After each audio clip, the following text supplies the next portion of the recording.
Man. Cool. Awesome.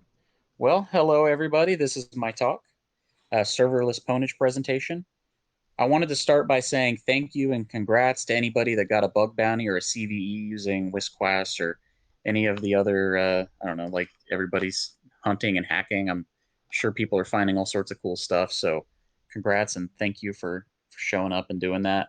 Also to the Lost Rabbit Labs guys, especially Jimmy two times Ali, a buddy of mine who set me up with this talk and who's putting on all this. So congrats and thank you to those guys and to my fellow presenters who are doing other talks. So why I'm here is I'm talking about emerging serverless cloud technology.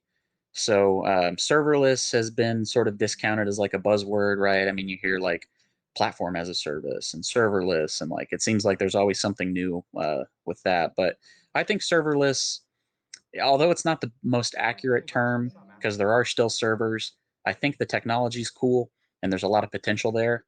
So specifically, I'm talking about what it is at a high level for people who haven't heard of it, and then for people who have heard of it a little bit, I'm talking about how we can practically harness this technology to build cool cybersecurity software, including like hacking tools. So let's get into that. A bit of background about myself. My name is Logan Evans. If you want to find me on Twitter, check at sugar_security. I still have my personal Twitter, which you might be able to find there too, but I'm peddling this one for now. As you can probably tell, I love the cloud. I've got a little bit of background with hacking and pen testing. I've been doing that for a few years now. And now I'm getting more into like the building side instead of the breaking side. Like, how do we build software? I founded a podcast, so I love hearing the sound of my own voice. As you can see, like I'm always speaking or presenting somewhere, including here. This is a short-ish talk, about 30 minutes, including questions and answers if there are any at the end, including 4 sections. First, a primer on AWS, if you've never heard of it, or just sort of establishing what that is. Then going to talk a bit more about serverless, at least like the theory behind it, and then getting practical. So using AWS Chalice, which is a Python framework for building serverless penetration testing or hacking tools. And then, yeah, questions at the end. So to start, AWS, Amazon Web Services, if you haven't messed with it much, I recommend checking it out. It's free to get started. It's really cool technology. It's been around since the early 2000s. And the cloud, when it first started out, was basically just like, what if we could run VMs on other people's hardware? So instead of having, if you wanted to have a VM that, one VM for a database, one VM as a file share, another VM to like build your code and run it. Sometimes you would have to have big bulky VMs, and that required big bulky hardware. So the original like Cloud 1.0 was built to sort of address that. Now you can run these VMs on someone else's hardware. Well, since about 2010, they've been sort of revising how the cloud works to where it's even simpler. Now you don't need a VM at all.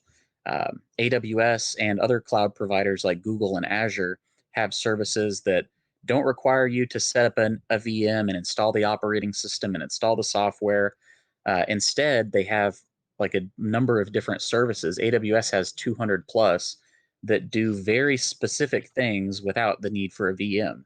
So, and this screenshot is one of AWS's services called S3, which is meant to store files, like static files, without needing any sort of server. You can do it with AWS's command line. AWS has like Python and other coding language software kits that you can play with these services with, and there's a website GUI you can go play with it with. So no need to have an OS or anything like that. No patching, and it's cheaper. That's a big one. You only pay for what you use. So instead of having to pay for a VM's uptime, you just pay based off of like number of requests. It's something like pennies for like millions of requests. I mean, don't quote me on that. Amazon has their pricing guides online. So what can you do serverless? Like what sort of stuff? These are the big ones. I mean, like I said, there's 200 something from Amazon and other cloud providers, but some examples here: store files, like with that S3, run code. So I'm going to show you an example with Python Chalice that lets you run Python code. You can authenticate users, so you don't have to have like an authentication server with an operating system underneath that you have to patch. You just use AWS Cognito or AWS IAM. And then database. AWS has dozens of database, well, maybe not dozens. There's dozens of database options between all the cloud providers. You have like DynamoDB, which is NoSQL.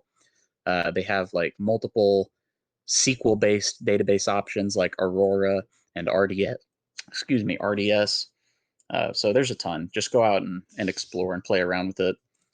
Here's what an example website that's built using AWS serverless might look like. So you have your static sort of like front end web pieces, your HTML, CSS, and JavaScript.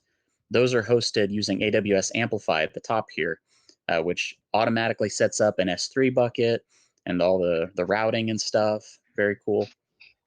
Authentication is done with AWS Cognito, and then dynamic web calls, like when you need that full-fledged sort of website that's dynamically generating content.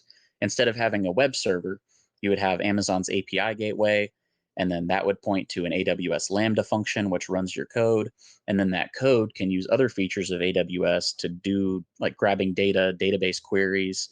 It could then load data from other S3 buckets if you had like static files. So there's a lot of cool potential there. And you can do all this stuff at a very low cost because you're not having to pay to keep a VM running.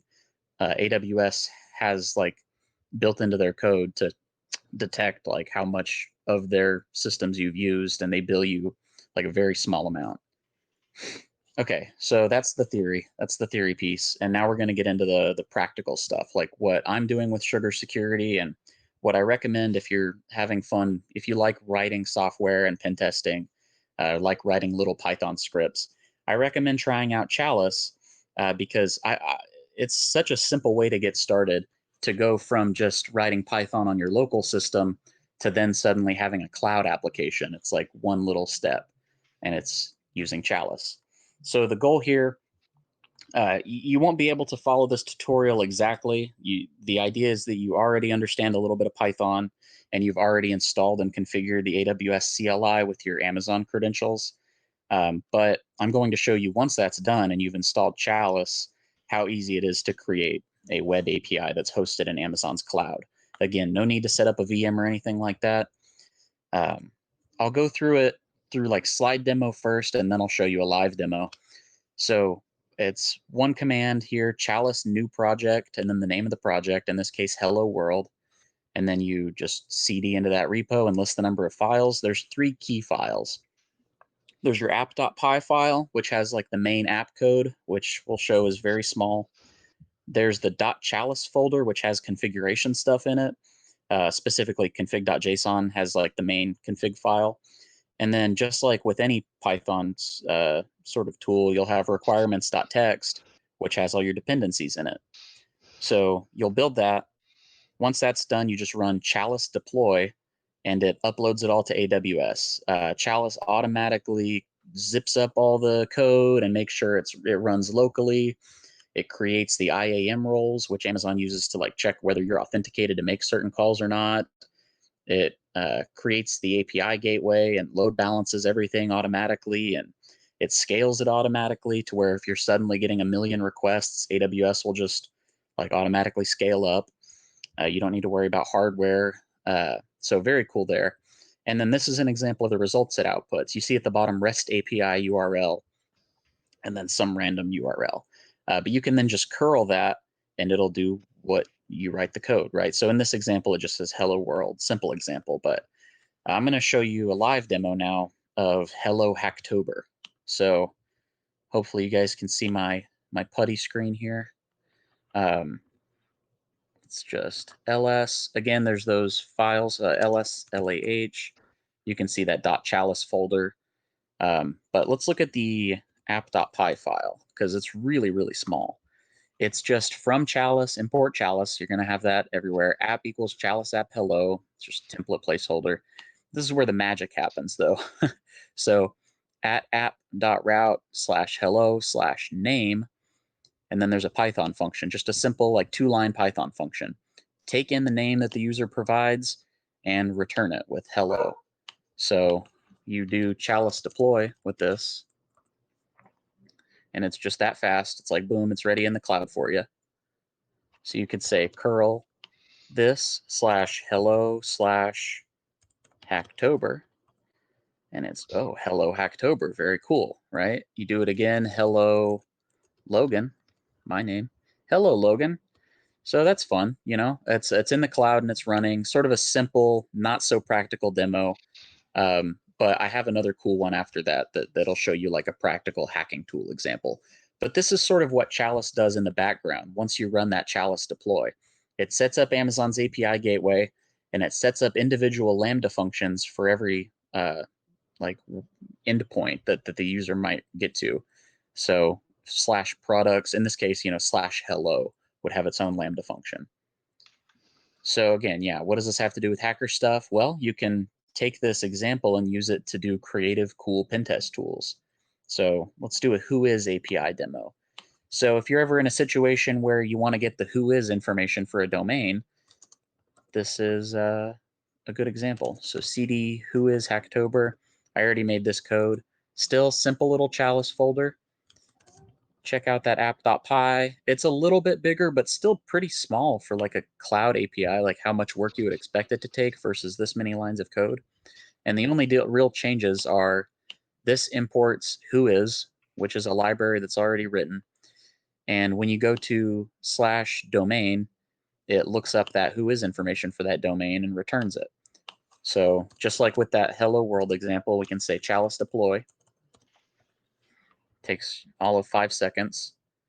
And then we could say curl that /sugarsecurity.com, and it'll get the Whois information and return it.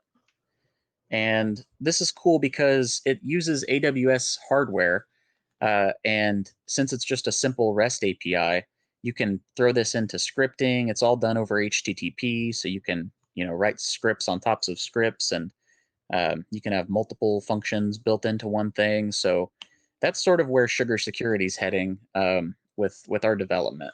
So for example, I wrote a thing to do password spraying attacks. If you've ever heard of password spraying, it's a really successful attack in practice if you ever get like an external pen test. You find some companies like Office 365 portal, you have a list of potential users, and you just try simple passwords like welcome 01 or winter 2020 against all those users. Well, we could create a simple cloud API to do something like that using Chalice. So I started through that process, and since this is a new technology, there's not as much documentation out there. I mean, I like to think AWS does a pretty good job, and people are picking this stuff up and writing about it and blogging. But there are hurdles occasionally where like cloud doesn't quite work. But that's part of the fun, right? So an example technical hurdle with a password sprayer is that it takes a long time sometimes. Let's say you have like 500 users you're going through. That could take a while, and you also don't want to lock anybody out. So the solution there is to use an additional AWS service called SNS and SQS, which let you sort of like piece apart your traffic and say like, okay, well, load up all these requests with one Lambda function, and then slowly sort of drip through that queue one every 10 minutes or so. So that's pretty cool. Just an example, but there's a ton of fun stuff you can do. Sugar Security is working on stuff like malware scanning and things like that using serverless. And again, it's letting us do things that would normally require like either $1,000 servers or, $200 a month in cloud costs for having all these VMs up with isolated services. With AWS serverless, you get to do it mostly within the free tier. And if you pay anything, it's like $20 a month. And that's pretty much the end of this talk. It's gone not nearly as long as I expected, so there are times for QA and stuff. But this is like everybody gets something different, right? So if you've no AWS background, hopefully you learned a little bit about what AWS does. If you have some AWS background, you learned some practical applications. And if you're a guy that or a gal that's writing Python code and you like the cloud and you like Chalice, or if you've used it before, talk to me later, please. And yeah, that's it. Time for questions.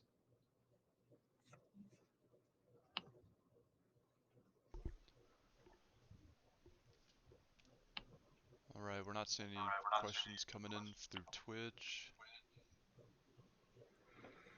This is an example of how you might do like logging. So another serverless service, CloudWatch.